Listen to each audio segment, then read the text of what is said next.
इस भाई ने एक कमेंट किया और इस तरह के मुझे बहुत से कमेंट आए हैं, लेकिन मैं भी आप लोगों को एक चीज बता दूं, ईएनए वो कॉइन है जो 1.5 से 0.1 पर आया। मतलब कि अगर आप लोगों ने $1500 इन्वेस्ट किए होते तो वो आपके 100 से $200 रह चुके होते। तो आप लोग इस कॉइन को अच्छा कह रहे हो, आप लोग कहते हो आप लोगों ने एग्जिट करवा दिया वगैरह वगैरह। सबसे पहली चीज ये, मैंने ईएनए से एग्जिट करवाया तो मैंने एंटर किन में करवाया, वो कॉइन्स देखें किधर गए।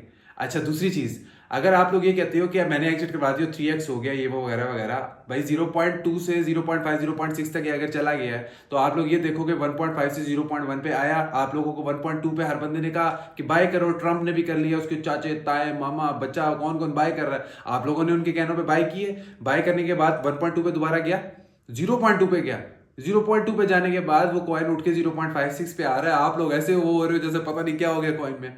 फंडामेंटली टेक्निकली दोनों तरफ से वीक शो हो रहा है। आप लोग, कोई भी अकलमंद बंदा अगर चार्ट खोल के देखे, अकलमंद देखो, अल्लाह ने बनाया जिसको जो बनाया है, कोई सीखने वाले हैं कोई सिखाने वाले हैं, और सब अल्लाह ने ही बनाया है। आप लोगों को अगर समझ नहीं आ रही तो मैं इस वजह से यहाँ बैठा हूँ कि मैं आप लोगों को गाइड कर सकूं कि अगर एक कॉइन के अंदर इतनी ज्यादा डाउन साइड है तो मेरे भाई $1000 का $100 तो हो सकता है स्पॉट के अंदर, ये तो समझ आ गई होगी।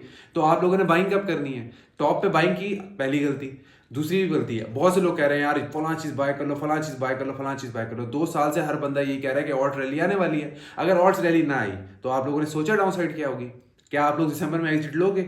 अब दिसंबर तक अगर ऑल्ट रैली नहीं आती, मैं ये नहीं कह रहा ऑल्ट रैली नहीं है, कि अगर ऑल्ट रैली आई, ईएनए जैसे, आर्बिट्रम, ओपी जैसे शिट कॉइंस सारे पंप होंगे। लेकिन अगर ऑल्ट रैली ना आई तो, अगर ऑल्ट रैली ना आई तो ये सारे कॉइन्स आप लोगों को अपने न्यू ऑल टाइम लो बनाते हुए दिखेंगे। क्या आप उसके लिए तैयार है? क्या आप लोग मेंटली तैयार है कि आप लोगों का $1000 दोबारा $100 हो जाए?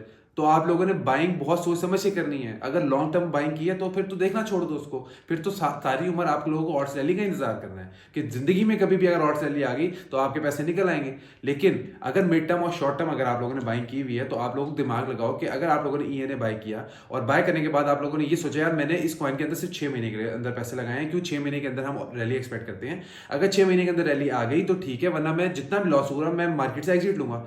तब लो ना एग्जिट, नहीं लेते। अब दिसंबर में फॉर एग्जांपल दिसंबर तक रैली नहीं आई और कॉइन गिरते हैं तो आप लोग ये सोच के बैठे रहो कि यार अब तो इतना ज्यादा गिर गया, मैं और वेट कर लेता हूँ। और वेट करते करते करते करते और डाउन भी जा सकता है। तो सबसे पहले तो ये माइंड बनाओ कि लॉन्ग टर्म होल्डिंग है, मिड टर्म होल्डिंग है, शॉर्ट टर्म होल्डिंग है। अगर शॉर्ट टर्म होल्डिंग है फिर तो टीपी और एसएल यूज करो, स्विंग ट्रेड लो, और वो सबसे बेस्ट है यार, सबसे बेस्ट है। मैं अपने प्रीमियम चैनल के अंदर तकरीबन 10 से 15 स्विंग ट्रेड्स देता हूँ per month. Long term holding किसी को भी नहीं देता, मैं मिड टर्म होल्डिंग देता हूँ कि ये कॉइन को इधर इधर तक बाय करो, अगर ये यहाँ से भी नीचे गया तो मार्केट से एग्जिट लो भाई। ये हमारे किसी की जानने वाले का कॉइन नहीं कि हम इसके अंदर बैठे रहे।